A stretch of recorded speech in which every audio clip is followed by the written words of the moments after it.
Doon ho sa tatlong hearing ng House Justice Committee, Kong Jude, narinig namin yung mga manifestations ng mga congressmen. Titingnan namin ako mukhang marami yata ang tututol doon sa impeachment complaints laban sa Vice Presidente. Maging yung last hearing anong Miyerkules. Pero nung nagkaroon ng botohan, 53 unanimous votes base sa bilang nga ng komite.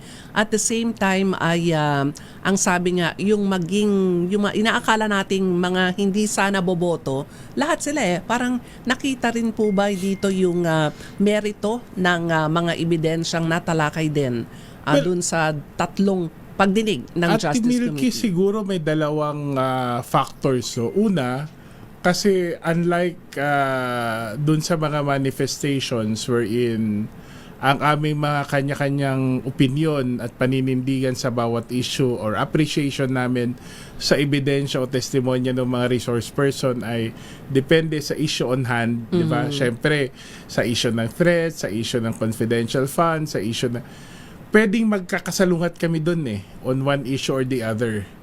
Pero nung bumoto na kami, we were looking at the totality of the complaint, the totality of the issue. So, syempre kung sa isang 1 out of 3 medyo kumbinsido ka na may sapat na batayan, may probable cause para mag-proceed tayo to impeachment trial, logical lang ho na ang gagawin natin ay bumoto in favor of the process continuing in the Senate. So, I think that's it really. Parang hindi na siguro bigyan na napakaraming interpretasyon, di ba?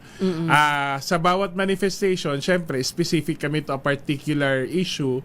Alam ko may mga kasamahan kami na iba ang pananaw tungkol doon sa, like katulad ako po, bumoto ako, nabuksan sana yung sealed envelope from sealed box from the Bureau of Internal Revenue, kasi sa tingin ko magandang suriin natin kung ang laman nun ay magkakaugnay ba o magkakapareho dun sa mga pinakita sa SALN at dun sa pinakita ng mga AMLAC documents. Pero naging consensus o naging decision ng komite na ipagpaliban nito at gawin na lamang sa Senado, bagamat ang aming paninindigan ay dapat maging kabahagi pa rin yung sealed box dun sa mga ebidensya na posibleng tignan pagdating natin sa Senado.